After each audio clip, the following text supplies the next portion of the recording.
Chapitre 21. On croira facilement que nous eûmes grand besoin de repos après ce long trajet. Car dans ce désert, nous ne vîmes ni maison ni arbre. Nous y trouvâmes à peine quelques buissons, mais nous aperçûmes en revanche une grande quantité de chasseurs de zibelines. Ce sont tous des Tartares de la Mongolie dont cette contrée fait partie. Ils attaquent fréquemment les petites caravanes, mais nous n'en rencontrâmes point en grande troupe. J'étais curieux de voir les peaux des zibelines qu'ils chassaient, mais je ne pus me mettre en rapport avec aucun d'eux, car ils n'osaient pas s'approcher de nous, et je n'osais pas moi-même m'écarter de la compagnie pour les joindre. Après avoir traversé ce désert, nous entrâmes dans une contrée assez bien peuplée, c'est-à-dire où nous trouvâmes des villes et des châteaux élevés par le tsar de Moscovie, avec des garnisons de soldats stationnaires pour protéger les caravanes et défendre le pays contre les Tartares, qui autrement rendraient la route très dangereuse. Et Sa Majesté tsarienne a donné des ordres si stricts pour la sûreté des caravanes et des marchands, que si on entend parler de quelques Tartares dans le pays, des détachements de la garnison sont de suite envoyés pour escorter les voyageurs de station en station.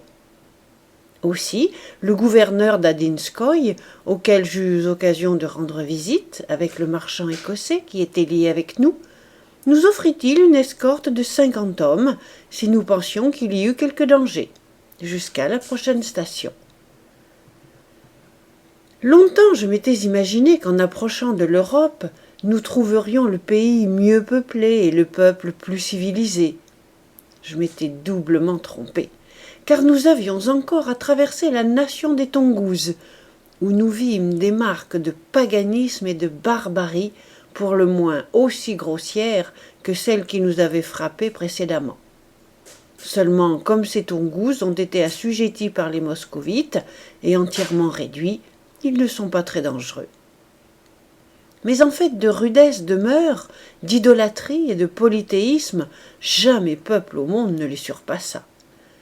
Ils sont couverts de peaux de bêtes aussi bien que leurs maisons, et à leur mine rébarbative, à leur costume, vous ne distingueriez pas un homme d'avec une femme. Durant l'hiver, quand la terre est couverte de neige, ils vivent sous terre, dans des espèces de repères voûtés, dont les cavités ou cavernes se communiquent entre elles. Si les Tartares avaient leur Chamching-Chongu pour tout un village ou toute une contrée, ceux-ci avaient des idoles dans chaque hutte et dans chaque cave. En août, ils adorent les étoiles, le soleil, l'eau, la neige, et en un mot, tout ce qu'ils ne comprennent pas. Et ils ne comprennent pas grand-chose. De sorte qu'à tous les éléments, et à presque tous les objets extraordinaires, ils offrent des sacrifices. Mais je ne dois faire la description d'un peuple ou d'une contrée qu'autant que cela se rattache à ma propre histoire. Il ne m'arriva rien de particulier dans ce pays, que j'estime éloigné de plus de 400 miles du dernier désert dont j'ai parlé, et dont la moitié même est aussi un désert, où nous marchâmes rudement pendant 12 jours sans rencontrer une maison, un arbre, une broussaille, et où nous fûmes encore obligés de porter avec nous nos provisions, l'eau comme le pain. Après être sortis de ce steppe, nous parvînmes en 2 jours à Yenisseïsk, ville ou station moscovite sur le grand fleuve Yenisseï. Ce fleuve, nous fut-il dit, sépare l'Europe de l'Asie, quoique nos faiseurs de cartes, à ce qu'on m'a rapporté, n'en tombent pas d'accord. N'importe. Ce qu'il y a de certain, c'est qu'il borne à l'Orient l'ancienne Sibérie, qui aujourd'hui ne forme qu'une province du vaste empire moscovite, bien qu'elle soit aussi grande que l'empire germanique tout entier. Je remarquai que l'ignorance et le paganisme prévalaient encore, excepté dans les garnisons moscovites. Toute la contrée entre le fleuve Oby et le fleuve Yenisseï est entièrement païenne, et les habitants sont aussi barbares que les Tartares les plus reculés, même qu'aucune nation que je sache de l'Asie ou de l'Amérique. Je remarquai aussi, ce que je fis observer aux gouverneurs moscovites avec lesquels j'eus occasion de converser, que ces païens, pour être sous le gouvernement moscovite, n'en étaient ni plus sages ni plus près du christianisme, mais tout en reconnaissant que c'était assez vrai, ils répondaient que ce n'était pas leur affaire, que si le tsar s'était promis de convertir ses sujets sibériens, Tongouz ou Tartares, il aurait envoyé parmi eux des prêtres et non pas des soldats. Et ils ajoutaient, avec plus de sincérité que je ne m'y serais attendu, que le grand souci de leur monarque n'était pas de faire de ces peuples des chrétiens, mais des sujets. Depuis ce fleuve jusqu'au fleuve Obi, nous traversâmes une contrée sauvage et inculte. Je ne saurais dire que ce soit un sol stérile, mais seulement un sol qui manque de bras et d'une bonne exploitation.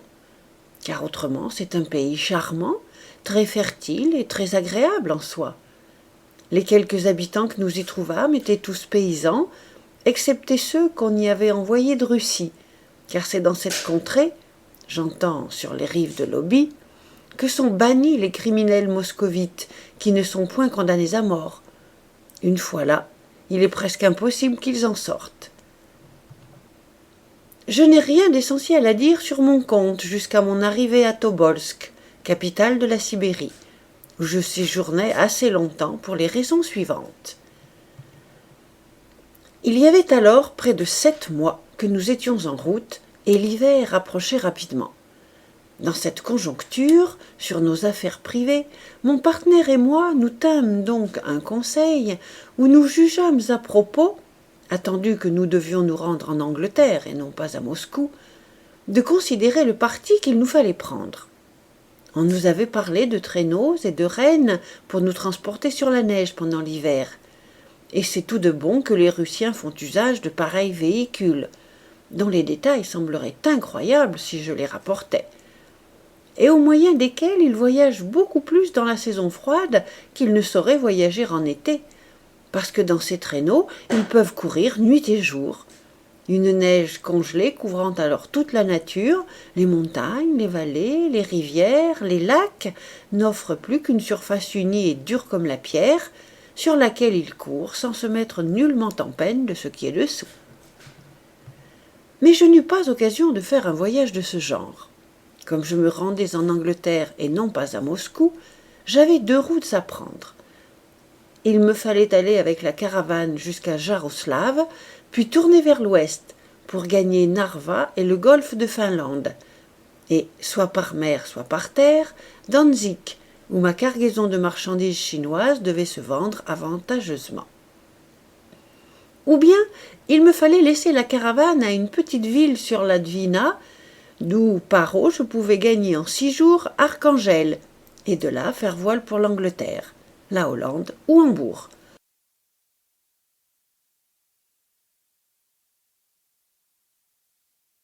Toutefois, il eût été absurde d'entreprendre l'un ou l'autre de ces voyages pendant l'hiver.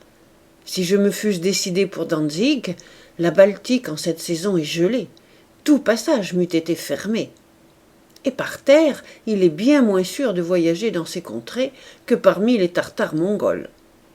D'un autre côté, si je me fusse rendu à Archangel en octobre, j'eusse trouvé tous les navires partis, et même les marchands qui ne s'y tiennent que l'été, et l'hiver se retire à Moscou vers le sud après le départ des vaisseaux. Un froid excessif, la disette et la nécessité de rester tout l'hiver dans une ville déserte, c'est là tout ce que j'eusse pu espérer d'y rencontrer. En définitive, je pensais donc que le mieux était de laisser partir la caravane et de faire mes dispositions pour hiverner à l'endroit où je me trouvais, c'est-à-dire à Tobolsk en Sibérie, par une latitude de 60 degrés.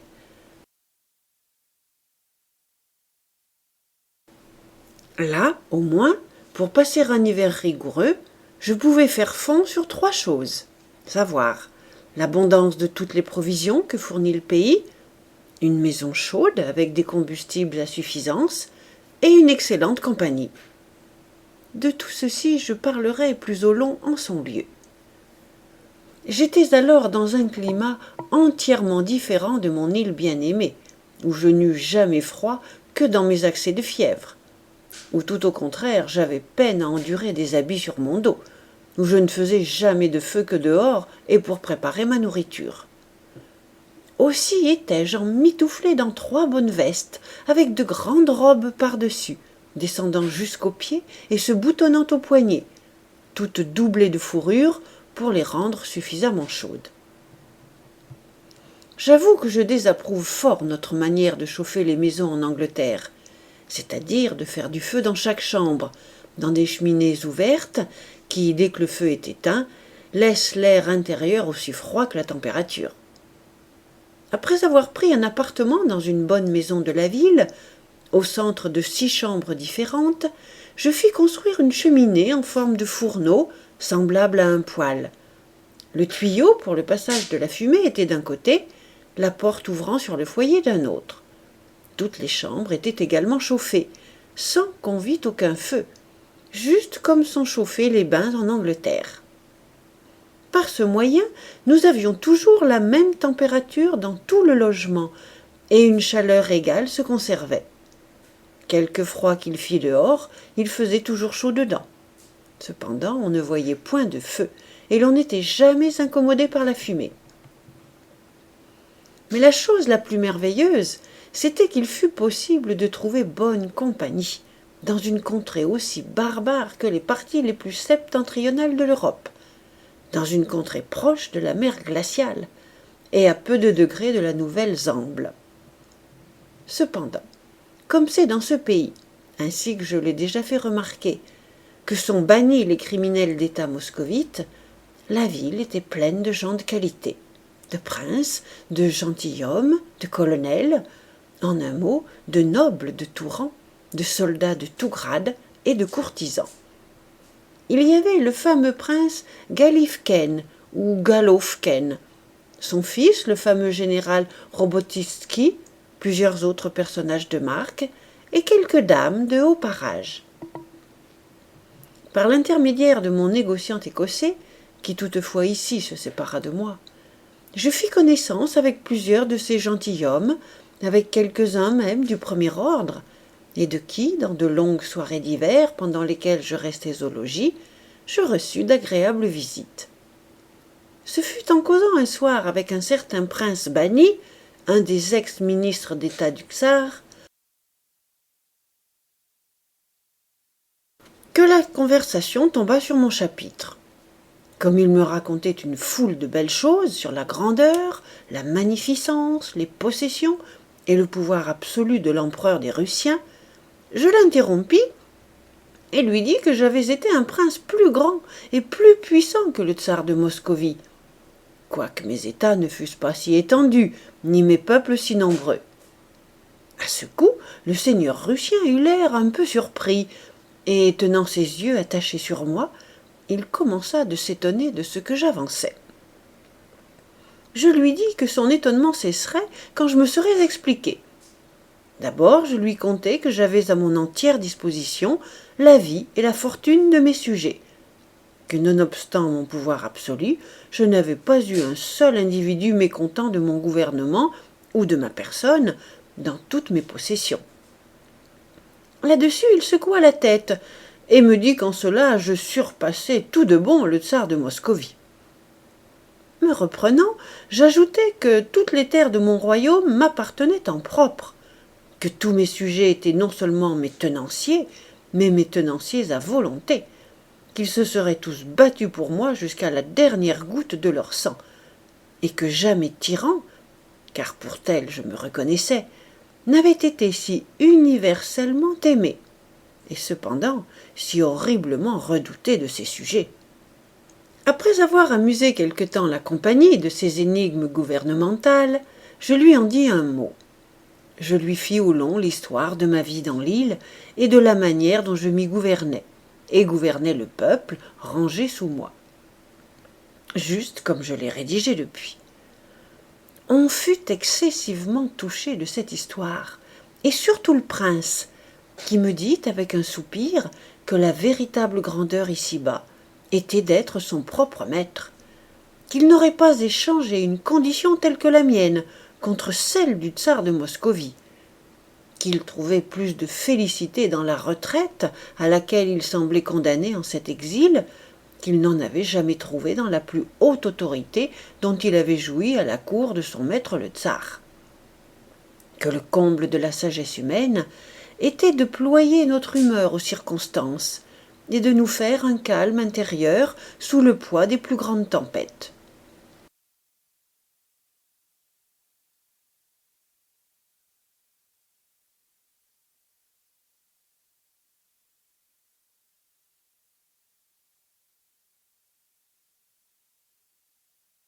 Ici, poursuivit-il, au commencement de mon bannissement, je pleurais, je m'arrachais les cheveux, je déchirais mes habits, comme tant d'autres avaient fait avant moi. Mais amené, après un peu de temps et de réflexion, à regarder au-dedans de moi, et à jeter les yeux autour de moi sur les choses extérieures, je trouvais que s'il est une fois conduit à réfléchir sur la vie, sur le peu d'influence qu'a le monde sur le véritable bonheur, l'esprit de l'homme est parfaitement capable de se créer une félicité à lui, le satisfaisant pleinement et s'alliant à ses meilleurs desseins et à ses plus nobles désirs, sans grand besoin de l'assistance du monde. De l'air pour respirer, de la nourriture pour soutenir la vie, des vêtements pour avoir chaud, la liberté de prendre l'exercice nécessaire à la santé, complète, dans mon opinion, tout ce que le monde peut faire pour nous. La grandeur, la puissance, les richesses et les plaisirs dont quelques-uns jouissent ici-bas, et dont pour ma part j'ai joui, sont pleins d'attrait pour nous. Mais toutes ces choses lâchent la bride à nos plus mauvaises passions, à notre ambition, à notre orgueil, à notre avarice, à notre vanité, à notre sensualité, passions qui procèdent de ce qu'il y a de pire dans la nature de l'homme, qui sont des crimes en elles-mêmes, qui renferment la semence de toute espèce de crime, et n'ont aucun rapport et ne se rattachent en rien ni aux vertus qui constituent l'homme sage, ni aux grâces qui nous distinguent comme chrétiens. Privé que je suis aujourd'hui de toute cette félicité imaginaire que je goûtais dans la pratique de tous ces vices, je me trouve à même de porter mes regards sur leur côté sombre, où je n'entrevois que difformité. Je suis maintenant convaincu que la vertu seule fait l'homme vraiment sage, riche, grand, et le retient dans la voie qui conduit à un bonheur suprême, dans une vie future.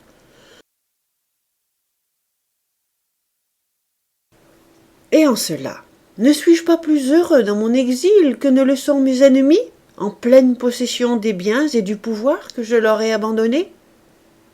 Sire, ajouta-t-il, je n'amène point mon esprit à cela par politique, me soumettant à la nécessité de ma condition, que quelques-uns appellent misérable.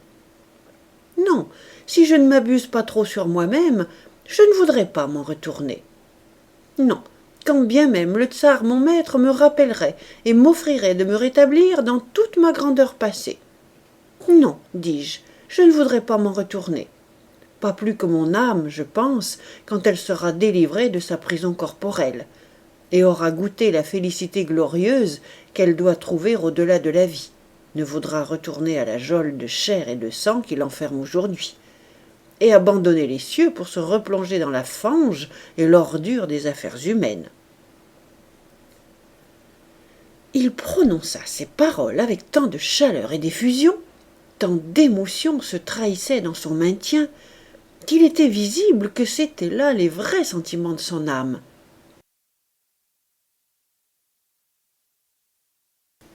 Impossible de mettre en doute sa sincérité. Je lui répondis qu'autrefois, dans mon ancienne condition, dont je venais de lui faire la peinture, je m'étais cru une espèce de monarque, mais que je pensais qu'il était, lui, non seulement un monarque, mais un grand conquérant. Car celui qui remporte la victoire sur ses désirs excessifs, qui a un empire absolu sur lui-même, et dont la raison gouverne entièrement la volonté, est certainement plus grand que celui qui conquiert une ville. Mais, milord, ajoutai-je, oserais-je vous faire une question ? De tout mon cœur, répondit-il. Si la porte de votre liberté était ouverte, repris-je, ne saisiriez-vous pas cette occasion de vous délivrer de cet exil ? Attendez, dit-il. Votre question est subtile. Elle demande de sérieuses et d'exactes distinctions pour y donner une réponse sincère. et je veux vous mettre mon cœur à jour. Rien au monde, que je sache, ne pourrait me porter à me délivrer de cet état de bannissement. Sinon, c'est deux choses. Premièrement, ma famille, et secondement, un climat un peu plus doux.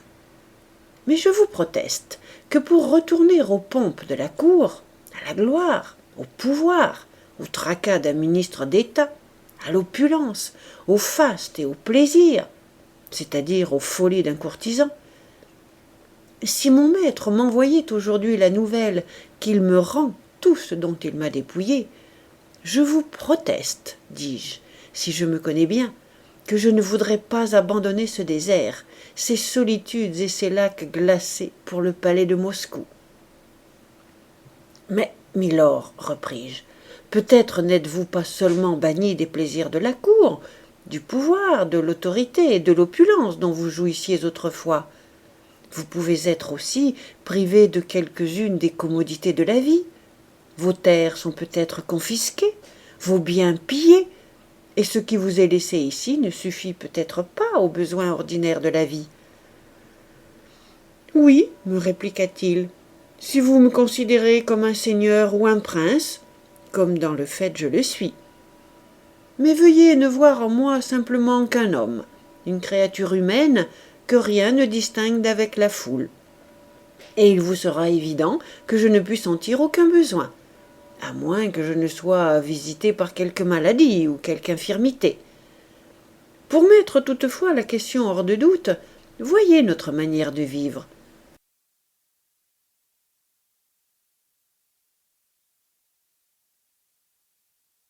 Nous sommes en cette ville 5 grands personnages. Nous vivons tout à fait retirés, comme il convient à des gens en exil. Nous avons sauvé quelque chose du naufrage de notre fortune, qui nous met au-dessus de la nécessité de chasser pour notre subsistance. Mais les pauvres soldats qui sont ici, et qui n'ont point nos ressources, vivent dans une aussi grande abondance que nous. Ils vont dans les bois chasser les iblines et les renards. Le travail d'un mois fournit à leur entretien pendant 1 an. Comme notre genre de vie n'est pas coûteux, il nous est aisé de nous procurer ce qu'il nous faut. Donc, votre objection est détruite. La place me manque pour rapporter tout au long la conversation on ne peut plus agréable que j'eus avec cet homme véritablement grand, et dans laquelle son esprit laissa paraître une si haute connaissance des choses, soutenue tout à la fois et par la religion et par une profonde sagesse, qu'il est hors de doute que son mépris pour le monde ne fût aussi grand qu'il l'exprimait. Et jusqu'à la fin, il se montra toujours le même, comme on le verra par ce qui suit. Je passai 8 mois à Tobolsk, que l'hiver me parut sombre et terrible. Le froid était si intense que je ne pouvais pas seulement regarder dehors sans être enveloppé dans des pelleteries, et sans avoir sur le visage un masque de fourrure, ou plutôt un capuchon, avec un trou simplement pour la bouche et 2 trous pour les yeux. Le faible jour que nous eûmes pendant 3 mois ne durait pas, calcul fait, au-delà de 5 heures, 6 tout au plus. Seulement, le sol étant continuellement couvert de neige, et le temps assez clair, l'obscurité n'était jamais profonde. Nos chevaux étaient gardés, ou plutôt affamés, sous terre, et quant à nos valets, car nous en avions loué pour prendre soin de nous et de nos montures, il nous fallait à chaque instant penser et faire dégeler leurs doigts ou leurs orteils, de peur qu'ils ne restassent perclus. Dans l'intérieur, à vrai dire, nous avions chaud, les maisons étant closes, les murailles épaisses, les ouvertures petites et les vitrages doubles. Notre nourriture consistait principalement en chair de daim salée et apprêtée dans la saison, en assez bon pain, mais préparé comme du biscuit, en poissons secs de toutes sortes, en viande de mouton et en viande de buffle, assez bonne espèce de bœuf. Toutes les provisions pour l'hiver sont amassées pendant l'été et parfaitement conservées. Nous avions pour boisson de l'eau mêlée avec de l'aquavite au lieu de brandevin, et pour régal, en place de vin, de l'hydromel. Ils en ont vraiment de délicieux. Les chasseurs, qui s'aventurent dehors par tous les temps, nous apportaient fréquemment de la venaison fraîche, très grasse et très bonne, et quelquefois de la chair d'ours, mais nous ne faisions pas grand cas de cette dernière. Grâce à la bonne provision de thé que nous avions, nous pouvions régaler nos amis. Et après tout, toutes choses bien considérées, nous vivions très gaiement et très bien. Nous étions alors au mois de mars. Les jours croissaient sensiblement et la température devenait au moins supportable. Aussi, les autres voyageurs commençaient-ils à préparer les traîneaux qui devaient les transporter sur la neige et à tout disposer pour leur départ. Mais notre dessein de gagner Archangel et non Moscou ou la Baltique étant bien arrêté, je ne bougeais pas. Je savais que les navires du Sud ne se mettent en route pour cette partie du monde qu'au mois de mai ou de juin, et que si j'y arrivais au commencement d'août, j'y serais avant qu'aucun bâtiment fût prêt à remettre en mer. Je ne m'empressais donc nullement de partir comme les autres, et je vis une multitude de gens, je dirais même tous les voyageurs, quitter la ville avant moi. Il paraît que tous les ans ils se rendent à Moscou pour trafiquer, c'est-à-dire pour y porter leurs pelleteries et les échanger contre les articles de nécessité dont ils ont besoin pour leurs magasins. D'autres aussi vont pour le même objet à Archangel, mais comme ils ont plus de 800 miles à faire pour revenir chez eux, ceux qui s'y rendirent cette année-là partirent de même avant moi. Bref, dans la seconde quinzaine de mai, je commençai à m'occuper de mes malles. Et tandis que j'étais à cette besogne, il me vint dans l'esprit de me demander pourquoi tous ces gens bannis en Sibérie par le tsar, mais, une fois arrivés là, laissés libres d'aller où bon leur semble, ne gagnaient pas quelque autre endroit du monde à leur gré. Et je me pris à examiner ce qui pouvait les détourner de cette tentative. Mais mon étonnement cessa quand j'en eus touché quelques mots à la personne dont j'ai déjà parlé, et qui me répondit ainsi. « Considérez d'abord, sire, me dit-il, le lieu où nous sommes, secondement la condition dans laquelle nous sommes, et surtout la majeure partie des gens qui sont bannis ici. Nous sommes environnés d'obstacles plus forts que des barreaux et des verrous. Au nord s'étend un océan innavigable où jamais navire n'a fait voile, où jamais barque n'a vogué, et eussions-nous navires et barques à notre service que nous ne saurions où aller. De tout autre côté, nous avons plus de 1000 miles à faire pour sortir des États du Tsar, et par des chemins impraticables, à moins de prendre les routes que le gouvernement a fait construire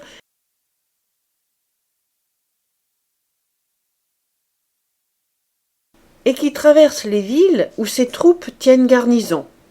Nous ne pouvons ni suivre ces routes sans être découverts, ni trouver de quoi subsister en nous aventurant par tout autre chemin.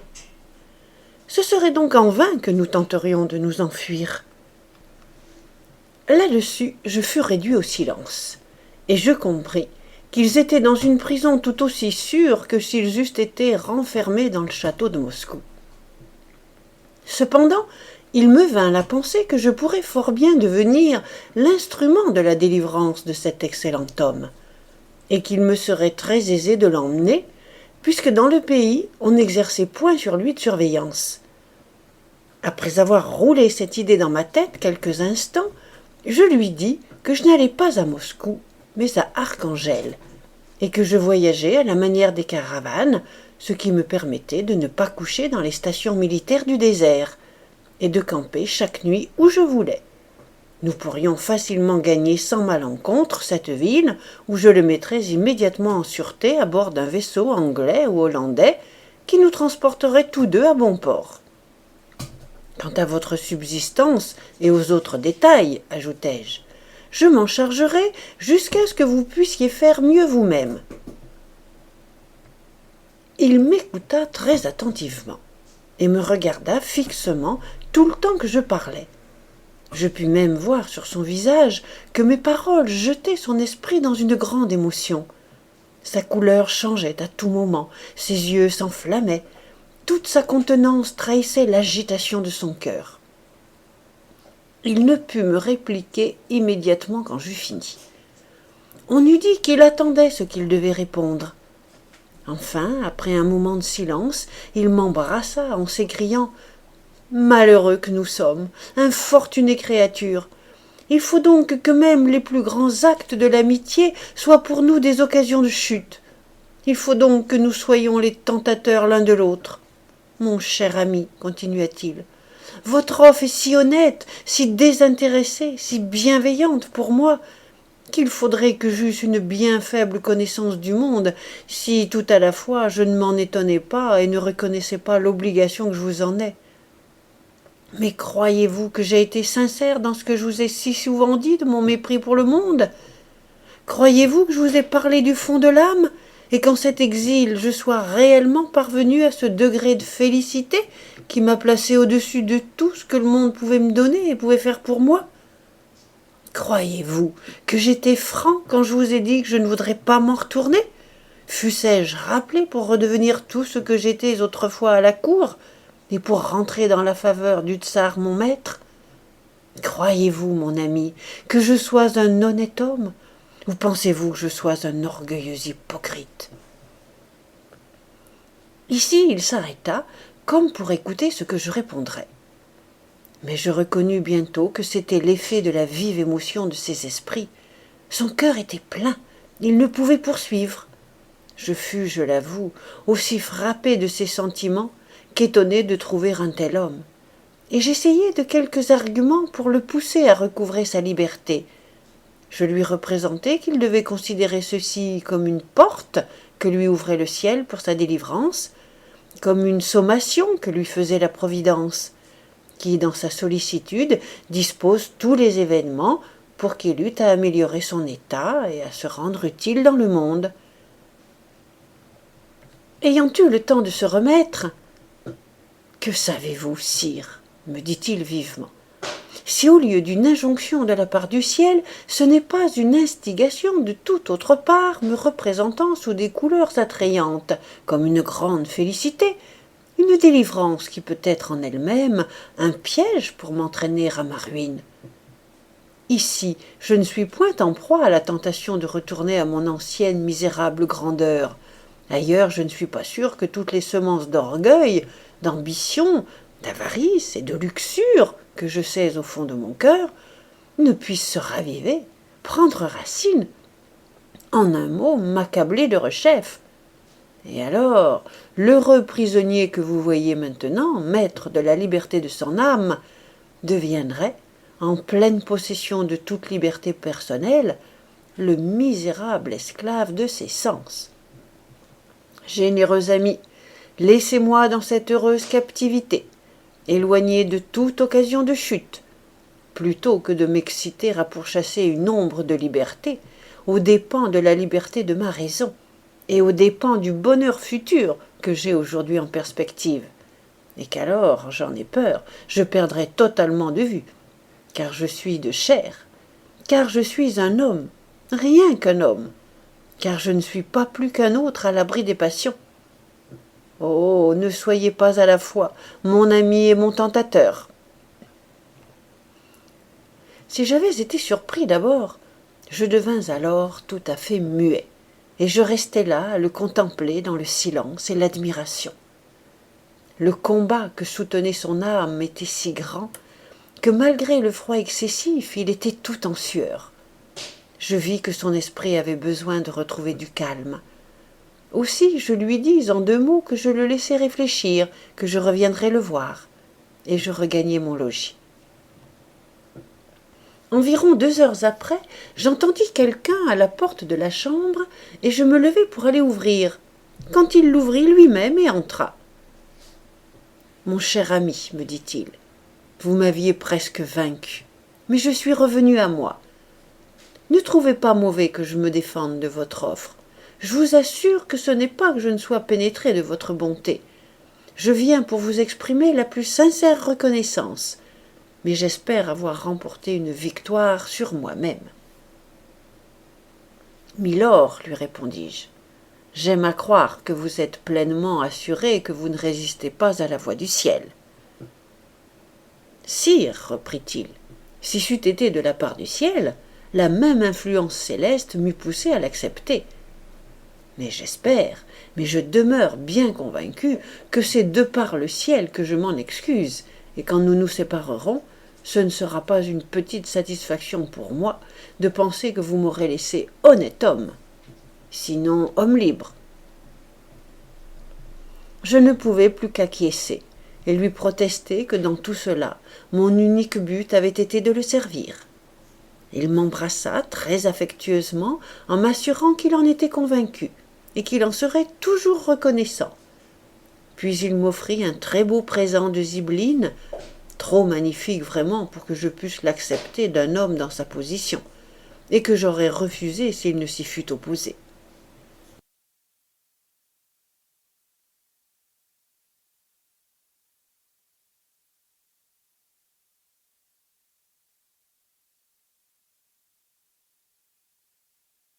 Le lendemain matin, j'envoyai à sa seigneurie mon serviteur avec un petit présent de thé, 2 pièces de damas chinois et 4 petits lingots d'or japonais, qui tous ensemble ne pesaient pas plus de 6 onces ou environ. Mais ce cadeau n'approchait pas de la valeur des ziblines, dont je trouvais vraiment, à mon arrivée en Angleterre, près de 200 livres sterling. Il accepta le thé, une des pièces de Damas et une des pièces d'or au coin japonais, portant une belle empreinte, qu'il garda, je pense, pour sa rareté. Mais il ne voulut rien prendre de plus, et me fit savoir par mon serviteur qu'il désirait me parler. Quand je me fus rendu auprès de lui, il me dit que je savais ce qui s'était passé entre nous, et qu'il espérait que je ne chercherais plus à l'émouvoir. Mais puisque je lui avais fait une si généreuse offre, qu'il me demandait si j'aurais assez de bonté pour la transporter à une autre personne qu'il me nommerait, et à laquelle il s'intéressait beaucoup.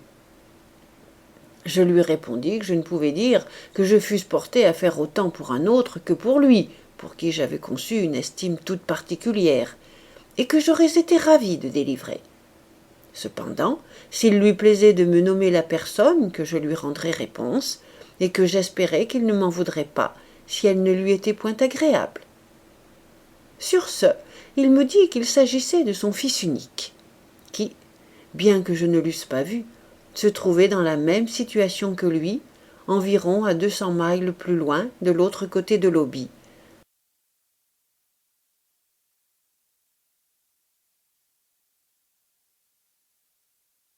Et que, si j'accueillais sa demande, il l'enverrait chercher. Je lui répondis sans balancer que j'y consentais. Je fis toutefois quelques cérémonies pour lui donner à entendre que c'était entièrement à sa considération, et parce que, ne pouvant l'entraîner, je voulais lui prouver ma déférence par mon zèle pour son fils. Mais ces choses sont trop fastidieuses pour que je les répète ici. Il envoya le lendemain chercher son fils, qui, au bout de 20 jours, arriva avec le messager, amenant 6 ou 7 chevaux chargés de très riches pelleteries d'une valeur considérable. Les valets firent entrer les chevaux dans la ville, mais ils laissèrent leur jeune seigneur à quelque distance. À la nuit, il se rendit incognito dans notre appartement, et son père me le présenta. Sur-le-champ, nous concertâmes notre voyage, et nous en réglâmes tous les préparatifs. J'achetai une grande quantité de zibeline, de peaux de renard noir, de belles hermines et d'autres riches pelleteries. Je les troquai, veux-je dire, dans cette ville,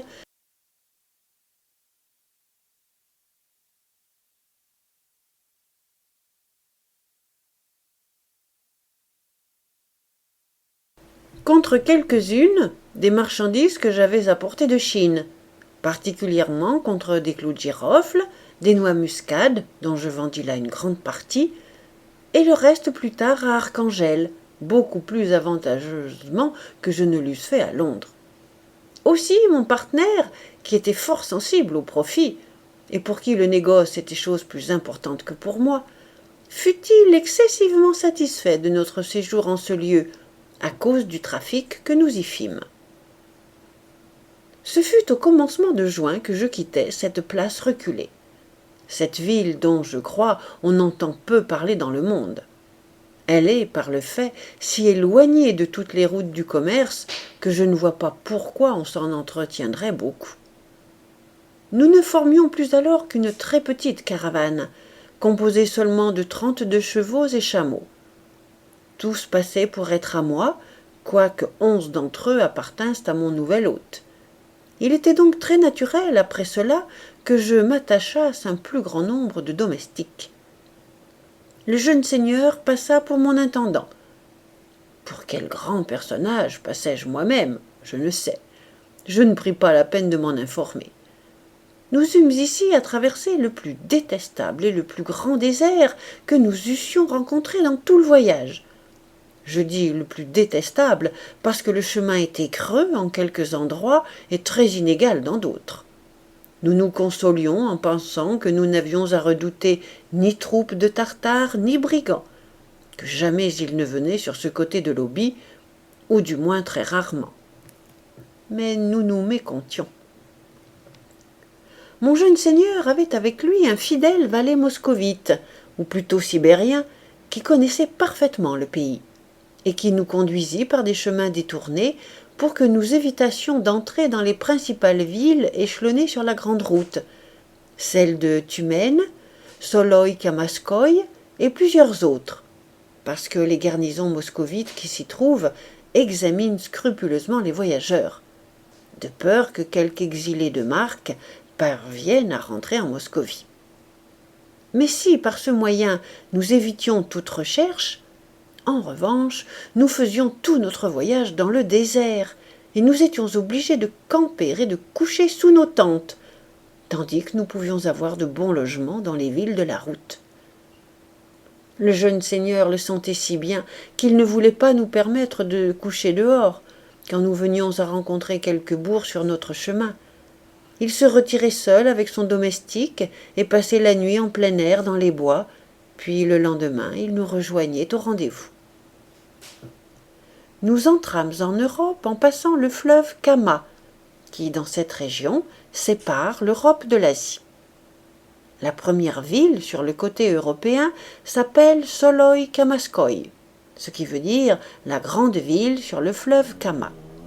Nous nous étions imaginé qu'arrivés là, nous verrions quelques changements notables chez les habitants, dans leurs mœurs, leurs costumes, leur religion. Mais nous nous étions trompés. Nous avions encore à traverser un vaste désert qui, à ce qu'on rapporte, a près de 700 miles de long en quelques endroits, bien qu'il n'en ait pas plus de 200 miles au lieu où nous le passâmes. Et jusqu'à ce que nous fûmes sortis de cette horrible solitude, nous trouvâmes très peu de différence entre cette contrée et la Tartarie mongole. Nous trouvâmes les habitants pour la plupart païens et ne valant guère mieux que les sauvages de l'Amérique. Leurs maisons et leurs villages sont pleins d'idoles, et leurs mœurs sont tout à fait barbares, excepté dans les villes et dans les villages qui les avoisinent, où ces pauvres gens se prétendent chrétiens de l'Église grecque. Mais vraiment leur religion est encore mêlée à tant de restes de superstition que c'est à peine si l'on peut en quelques endroits la distinguer d'avec la sorcellerie et la magie. En traversant ce steppe, lorsque nous avions banni toute idée de danger de notre esprit, comme je l'ai déjà insinué, nous pensâmes être pillés et détroussés, et peut-être assassinés par une troupe de brigands. Étaient-ils de ce pays? Étaient-ils des bandes roulantes d'Ostiaques, espèces de Tartares ou de peuples sauvages du bord de l'Oby, qui rôdaient ainsi au loin, ou étaient-ce des chasseurs de zibelines de Sibérie? Je suis encore à le savoir. Mais ce que je sais bien, par exemple, c'est qu'ils étaient tous à cheval, qu'ils portaient des arcs et des flèches, et que nous les rencontrâmes d'abord au nombre de 45 environ. Ils approchèrent de nous jusqu'à 2 portées de mousquet, et sans autre préambule, ils nous environnèrent avec leurs chevaux, et nous examinèrent à 2 reprises, très attentivement. Enfin, ils se postèrent juste dans notre chemin, sur quoi nous nous rangeâmes en ligne devant nos chameaux. Nous n'étions pourtant que 16 hommes en tout.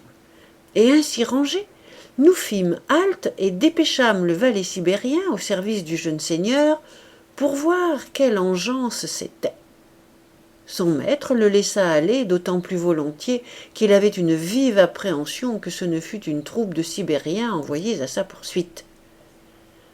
Cet homme s'avança vers eux avec un drapeau parlementaire et les interpella. Mais quoiqu'il sût plusieurs de leurs langues, ou plutôt de leur dialecte, il ne put comprendre un mot de ce qu'ils répondaient. Toutefois, à quelques signes, ayant cru reconnaître qu'il le menaçait de lui tirer dessus s'il s'approchait, ce garçon s'en revint comme il était parti. Seulement il nous dit qu'il présumait, à leur costume, que ces Tartares devaient appartenir à quelque horde kalmouque ou circassienne, et qu'ils devaient se trouver en bien plus grand nombre dans le désert, quoiqu'il n'eût jamais entendu dire qu'auparavant ils eussent été vus si loin vers le nord. C'était peu consolant pour nous, mais il n'y avait point de remède. À main gauche, à environ un quart de mille de distance, se trouvait un petit bocage, un petit bouquet d'arbres très serré et fort près de la route. Sur le champ, je décidai qu'il nous fallait avancer jusqu'à ces arbres et nous y fortifier de notre mieux, envisageant d'abord que le feuillage nous mettrait en grande partie à couvert des flèches de nos ennemis, et en second lieu qu'ils ne pourraient venir nous y charger en masse. Ce fut, à vrai dire, mon vieux pilote qui en fit la proposition. Ce brave avait cette précieuse qualité, qui ne l'abandonnait jamais, d'être toujours le plus prompt et plus apte à nous diriger et à nous encourager dans les occasions périlleuses. Nous avançâmes donc immédiatement et nous gagnâmes en toute hâte ce petit bois, sans que les Tartares ou les brigands, car nous ne savions comment les appeler, eussent fait le moindre mouvement pour nous en empêcher. Quand nous fûmes arrivés, nous trouvâmes, à notre grande satisfaction, que c'était un terrain marécageux et plein de fondrières, d'où, sur le côté, s'échappait une fontaine, formant un ruisseau, jointe à quelque distance de là par un autre petit courant. En un mot, c'était la source d'une rivière considérable, appelée plus loin Virtska. Les arbres qui croissaient autour de cette source n'étaient pas en tout plus de 200, mais ils étaient très gros et plantés fort épais. Aussi, dès que nous eûmes pénétré dans ce bocage, vîmes-nous que nous y serions parfaitement à l'abri de l'ennemi, à moins qu'il ne mît pied à terre pour nous attaquer. Mais afin de rendre cette attaque même difficile, notre vieux Portugais, avec une patience incroyable, s'avisa de couper à demi de grandes branches d'arbres et de les laisser pendre d'un tronc à l'autre pour former une espèce de palissade tout autour de nous. Nous attendions là depuis quelques heures que nos ennemis exécutassent un mouvement sans nous être aperçus qu'ils eussent fait mine de bouger, quand, environ 2 heures avant la nuit, ils s'avancèrent droit sur nous. Quoique nous ne l'eussions point remarqué, nous vîmes alors qu'ils avaient été rejoints par quelques gens de leur espèce, de sorte qu'ils étaient bien 80 cavaliers, parmi lesquels nous crûmes distinguer quelques femmes. Lorsqu'ils furent à demi-portée de mousquet de notre petit bois, nous tirâmes un coup à poudre et leur adressâmes la parole en langue russienne pour savoir ce qu'ils voulaient et leur enjoindre de se tenir à distance. Mais comme ils ne comprenaient rien à ce que nous leur disions, ce coup ne fit que redoubler leur fureur, et ils se précipitèrent du côté du bois, ne s'imaginant pas que nous y étions si bien barricadés qu'il leur serait impossible d'y pénétrer. Notre vieux pilote, qui avait été notre ingénieur, fut aussi notre capitaine. Il nous pria de ne point faire feu dessus, qu'ils ne fussent à portée de pistolet, afin de pouvoir être sûrs de leur faire mordre la poussière, et de ne point tirer que nous ne fussions sûrs d'avoir bien ajusté.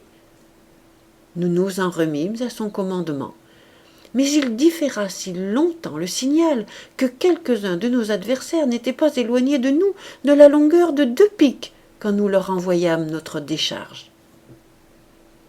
Nous visâmes si juste, ou la Providence dirigea si sûrement nos coups, que de cette première salve nous en tuâmes 14 et en blessâmes plusieurs autres, cavaliers et chevaux, car nous avions tous chargé nos armes de 2 ou 3 balles au moins.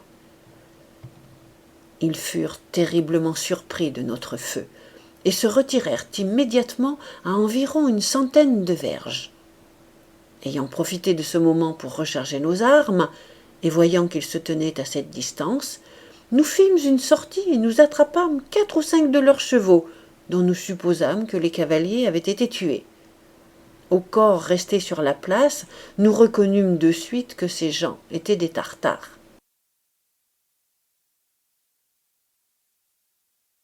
Mais à quel pays appartenaient-ils? Mais comment en étaient-ils venus faire une excursion si longue? C'est ce que nous ne pûmes savoir.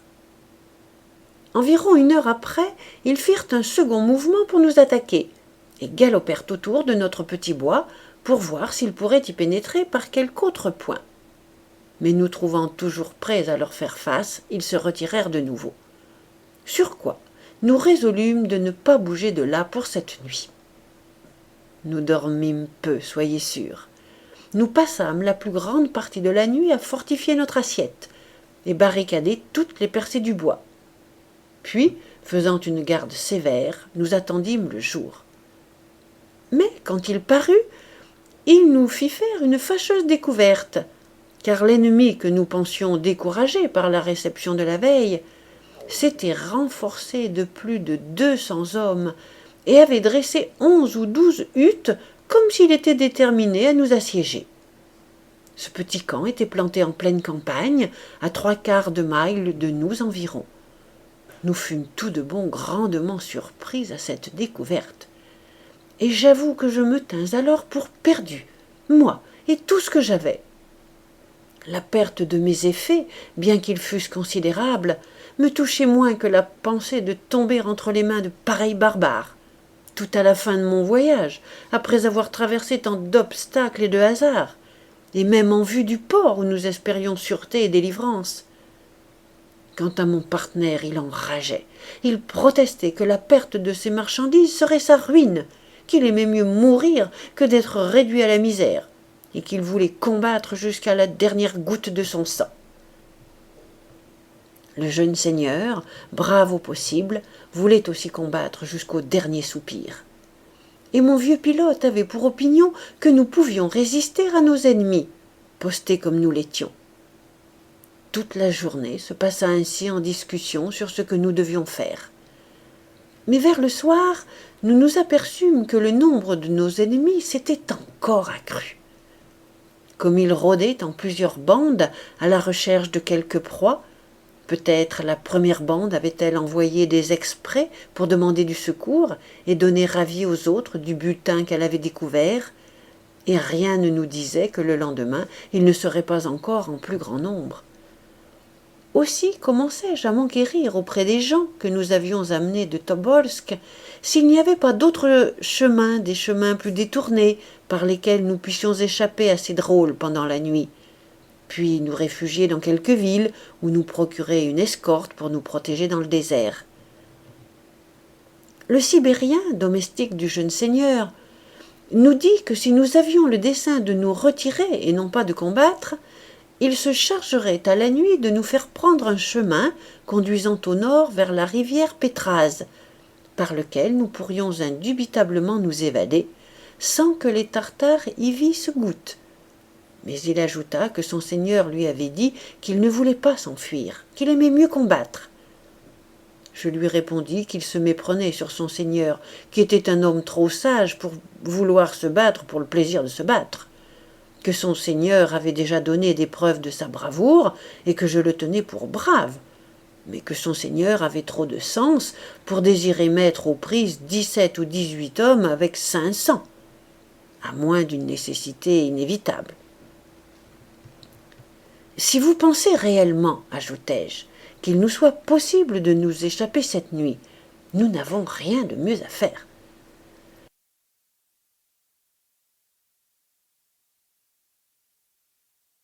« Que monseigneur m'en donne l'ordre, répliqua-t-il, et ma vie est à vous si je ne l'accomplis pas. » Nous amenâmes bientôt son maître à donner cet ordre, secrètement toutefois, et nous nous préparâmes immédiatement à le mettre à exécution. Et d'abord, aussitôt qu'il commença à faire sombre, nous allumâmes un feu dans notre petit camp, que nous entretînmes et que nous disposâmes de manière à ce qu'il pût brûler toute la nuit, afin de faire croire aux Tartares que nous étions toujours là.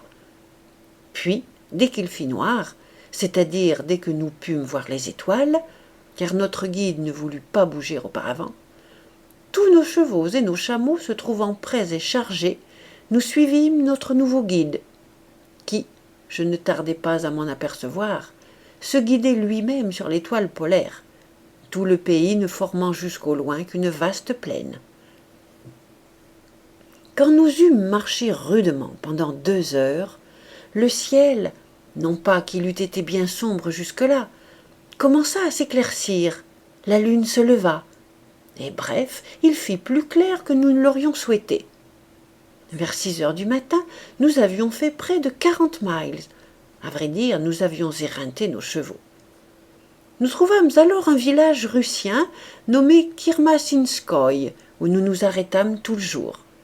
N'ayant pas eu de nouvelles de nos Tartares kalmouks, environ 2 heures avant la nuit, nous nous remîmes en route et marchâmes jusqu'à 8 heures du matin, moins vite toutefois que la nuit précédente. Sur les 7 heures, nous passâmes une petite rivière appelée Kirtsa, et nous atteignîmes une bonne et grande ville habitée par des Russiens et très peuplée, nommée Osomoï. Nous y apprîmes que plusieurs troupes ou hordes de Kalmouks s'étaient répandues dans le désert, mais que nous n'en avions plus rien à craindre, ce qui fut pour nous une grande satisfaction, je vous l'assure. Nous fûmes obligés de nous procurer quelques chevaux frais en ce lieu, et comme nous avions grand besoin de repos, nous y demeurâmes 5 jours. Et mon partenaire et moi nous convînmes de donner à l'honnête Sibérien qui nous y avait conduits la valeur de 10 pistoles pour sa peine. Après une nouvelle marche de 5 jours, nous atteignîmes Vesima, sur la rivière Vidzogda, qui se jette dans la Dvina. Nous touchions alors au terme heureux de nos voyages par terre, car ce fleuve, en 7 jours de navigation, pouvait nous conduire à Arkhangel.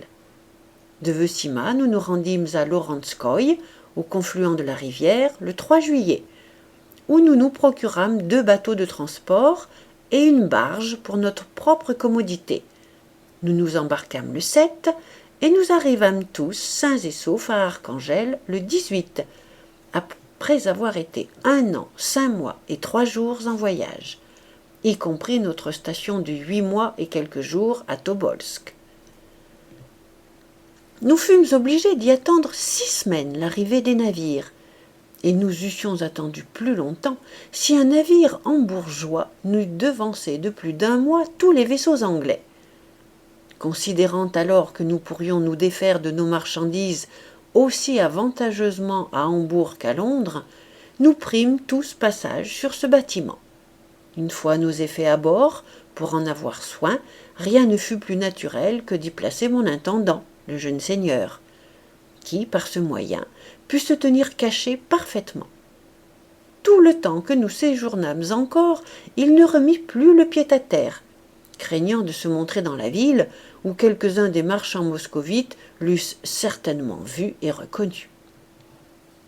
Nous quittâmes Arkhangel le 20 août de la même année, et, après un voyage pas trop mauvais, nous entrâmes dans l'Elbe le 13 septembre. Là, mon partenaire et moi, nous trouvâmes un très bon débit de nos marchandises chinoises, ainsi que de nos zibelines et autres pelleteries de Sibérie. Nous fîmes alors le partage de nos bénéfices, et ma part montait à 3,475 livres sterling et 17 shillings et 3 pence, malgré toutes les pertes que nous avions essuyées et les frais que nous avions eus. Seulement, je me souviens que j'y avais compris la valeur d'environ 600 livres sterling pour les diamants que j'avais achetés au Bengale. Le jeune seigneur prit alors congé de nous et s'embarqua sur l'Elbe, dans le dessein de se rendre à la cour de Vienne, où il avait résolu de chercher protection et d'où il pourrait correspondre avec ceux des amis de son père qui vivaient encore. Il ne se sépara pas de moi sans me témoigner toute sa gratitude pour le service que je lui avais rendu, et sans se montrer pénétré de mes bontés pour le prince son père. Pour conclusion, après être demeuré près de 4 mois à Hambourg, je me rendis par terre à La Haye, où je m'embarquai sur le paquebot, et j'arrivai à Londres le 10 janvier 1705. Il y avait 10 ans et 9 mois que j'étais absent d'Angleterre. Enfin, bien résolu à ne pas me harasser davantage, je suis en train de me préparer pour un plus long voyage que tout ceci. Ayant passé 72 ans d'une vie d'une variété infinie, ayant appris suffisamment à connaître le prix de la retraite et le bonheur qu'il y a